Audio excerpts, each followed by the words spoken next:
महाराष्ट्राच्या विकासाला गती देणारे आणि हजारो नागरिकांना थेट फायदा पोहोचवणारे अनेक महत्त्वाचे निर्णय राज्य मंत्रिमंडळाने घेतले आहेत। उद्योग, वस्त्र उद्योग, शिक्षण, सहकार, ऊर्जा आणि रस्ते या सर्व क्षेत्रांना चालना देणारे हे निर्णय या बैठकीत घेण्यात आले। पाहूया सविस्तर रिपोर्टमध्ये।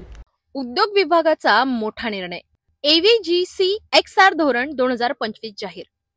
राज्य सरकारने Maharashtra animation, visual effects, gaming, comics आणि एक्सटेंड रियालिटी धोरण 2025 जाहीर केले आहे। या धोरणांमध्ये 2050 पर्यंतचे नियोजन करण्यात आले असून तब्बल 3268 कोटी रुपयांचा आराखडा तयार करण्यात आला आहे। त्यामुळे महाराष्ट्रात डिजिटल क्रिएटिव्ह इंडस्ट्रीला प्रचंड गती मिळणार आहे। वस्त्रोद्योग क्षेत्राला चालना, अकोला जिल्ह्यात दिलासा। अकोल्यातील दी निळकंठ सहकारी सूतगिरणीला खास बाब म्हणून शासनाकडून अर्थसहाय्य मंजूर करण्यात आले आहे। 5/45/50 या गुणोत्तरानुसार हे अर्थसहाय्य मिळणार असून शेकडो शेतकरी व कामगारांना याचा लाभ होणार आहे। सामाजिक न्याय विभागाचा ऐतिहासिक निर्णय, विद्यार्थ्यांना दुप्पट भत्ता।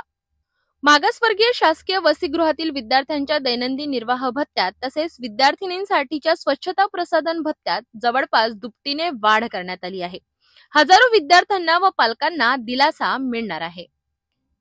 शेतकऱ्यांसाठी मोठी भेट, नवी शेतकरी भवन योजना। राष्ट्रसंत तुकडोजी महाराज शेतकरी भवन योजनेला आणखी 2 वर्षांची मुदतवाढ देण्यात आली आहे। राज्यभरात 116 बाजार समित्यांमध्ये नवी भवन उभारली जाणार असून या योजनेसाठी 132 कोटी 48 लाख रुपयांचा निधी मंजूर करण्यात आला आहे। यामध्ये 79 नवी भवन उभारण्याचा प्रस्ताव आहे।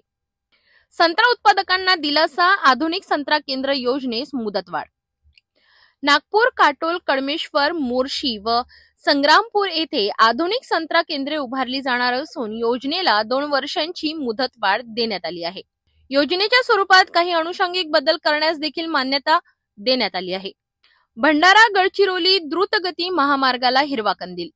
94 किलोमीटर लांबीचा प्रवेश नियंत्रित द्रुतगती महामार्ग प्रकल्प उभारण्यासाठी भूसंपादनासह 931 कोटी 15 लाख रुपयांचा खर्च मंजूर करण्यात आला आहे।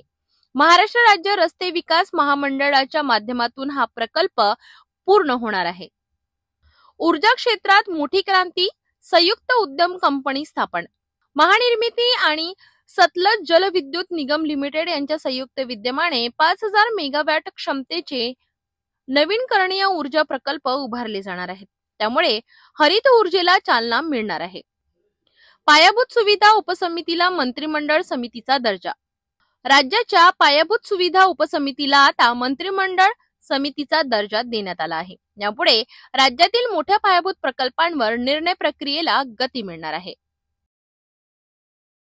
महाराष्ट्र सरकारने हे निर्णय केवळ कागदावरच न राहता प्रत्यक्षात राबविले गेले तर उद्योग, शेती, शिक्षण आणि ऊर्जा या सर्व क्षेत्रात क्रांतिकारी बदल घडवून आणू शकतात।